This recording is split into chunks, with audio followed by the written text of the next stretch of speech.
Welcome to the Friday Focus podcast for the 13th of Friday, 2025. I'm Rudyard Griffiths in studio. Joining me remotely is Janice Gross-Stein, the founding director of the Mugg School of Global Affairs. Well, Janice, it's happened. I think you and I anticipated that this was probably the likely result, that Israel simply could not or would not wait for negotiations to continue to some type of conclusion between the United States and Iran over its nuclear program. Israel and Iran are now at war. My question for you off the top is, what are you anticipating in terms of this conflict? Is this something we should be thinking about as unfolding over a matter of days, a matter of weeks, a matter of months, or even a matter of years? In the big strategic picture, Rudyard, this is one episode in a much longer conflict that will continue for a long time. I think it's important for everybody to understand this was a very successful attack, but far, far from a devastating blow. So even if we look at this in the short term, this is round one. Iran will definitely retaliate. It will likely wait because waiting serves its purposes. It imposes costs on Israel as its population, frankly, underground. The cities are deserted. And it has waited the two prior times, once as long as 2 weeks. So, and it has, and I think this is really important for people to understand, it has thousands of ballistic missiles still in stockpiles. Yes, its senior command was decapitated. And obviously, the Iranians were prepared for this. Their replacements have already been named, Rudyard. So this is not a one-shot evening. Mm-hmm. Israel seems to have very quickly established dominance over Iranian skies. There are reports as we record this morning, Janice, that Israeli airstrikes are ongoing and dozens of Iranian missile systems have been and are being destroyed. Yeah. How does Iran fight a war against Israel when they have lost control of their airspace and, in a sense, are wide open to over 150 advanced tactical fighters in Israel's Air Force, supported by aerial refueling, supported by high-tech guided munitions? I mean, to what extent can Iran actually wage a war at this point, given Israel's seeming dominance of the battle space? You're making a crucial point there, Roger. Iran lost control of its airspace last October. If you think back to the second round, that's when Israel took out the Soviet air defense systems, the anti-missile batteries that are so crucial in air defense, not Soviet, Russian rather. And Russia does not have enough. It is using them in its own war against Ukraine. It doesn't have enough to replace them. So there's a window here, and this explains the timing. There was intelligence chatter that Russia was about to supply additional batteries that would have closed this window of open skies.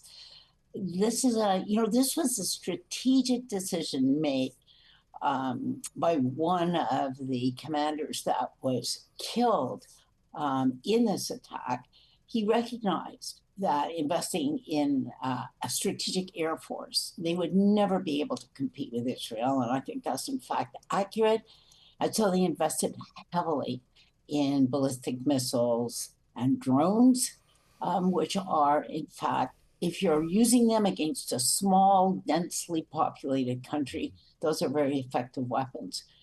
Israel's strategy right now, take out as many of those ballistic missiles that they can find on the ground now before they're launched. Will they find everything? No, they will not. How does one explain the seeming utter incompetence of the Iranian high command to have, in the first few hours of this war, the chief of the Iranian Revolutionary Guard killed, the head of the military killed, the head of the missile force killed, top Iranian nuclear scientists eliminated? Would this not suggest, Janice, again, that this is a regime woefully unprepared for this war, unable to imagine the capabilities and capacity of Israel to bring, targeted force to bear on not just infrastructure, military infrastructure, but the command and control structure, which does seem, Janice, to be awfully similar to the playbook that Israel used successfully against Hezbollah. Hezbollah was thought to be this unstoppable force, this overwhelming threat to Israel. And in a matter of a few weeks, not only was each and every one of its senior command staff eliminated, but the missile threat in the many thousands of ground-based missiles were also eliminated. So why should one think that Iran is going to have any better prospects than Hezbollah in the days and weeks to come? So let's distinguish, Roger, between these two attacks. You're absolutely right that the very top leadership, both of the Republican Guards and of the Iranian army, were killed in the first strike. And everybody knew this attack was coming, Rudyard. It was telegraphed to everybody because the United States, in a sense, gave it away when they evacuated those dependents. That's a flashing red light. I was in Ottawa yesterday, widespread expectation from everybody that an attack was imminent within a matter of hours. Mm-hmm. So how were these senior people at home? They should have been at bases, underground, anywhere. But that, I think, of course, that's correct, but it misses the bigger point. They were replaced within a matter of hours. There was an alternative command structure already in place. So they're prepared for these targeted assassinations. Their command structure is functioning. And it is not difficult for the command structure to communicate one with the other. Very, very different situation, the attack against Hezbollah. Those beepers took out thousands of officers and commanders who used those beepers. There was no secure way for Hezbollah to communicate in their own structure. They had to use couriers. So I think it's important that we understand the difference here. The Iranian command structure is fully functioning this morning, unlike Hezbollah. But Janice, we've only seen a meager drone attack, less than 100 drones easily shot down and defended by Israeli forces. I mean, again, I just go back to a debate that you and I have had on this show over the last few years about what is Iran? Is Iran this formidable military force that often we seem to allow to threaten the region and intimidate the West in negotiations around its nuclear program, which unfortunately have led to this situation?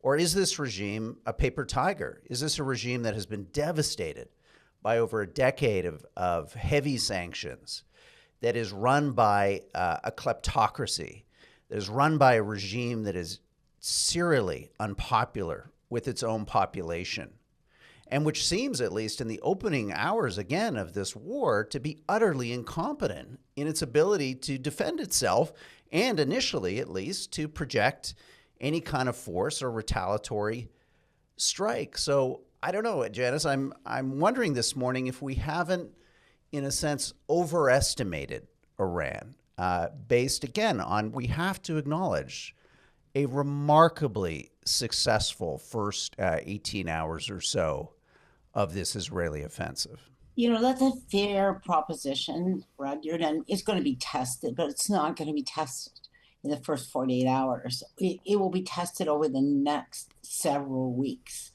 Um, for this argument to be correct, the Iranians would have to be unable to use any part of their ballistic missiles and missiles that they've invested in so heavily. There's no reason to suggest that is in fact the case. Those missiles are dispersed throughout the country. We don't have any evidence, Rudyard, based on these 18 hours, that there's almost no capacity left to fire those.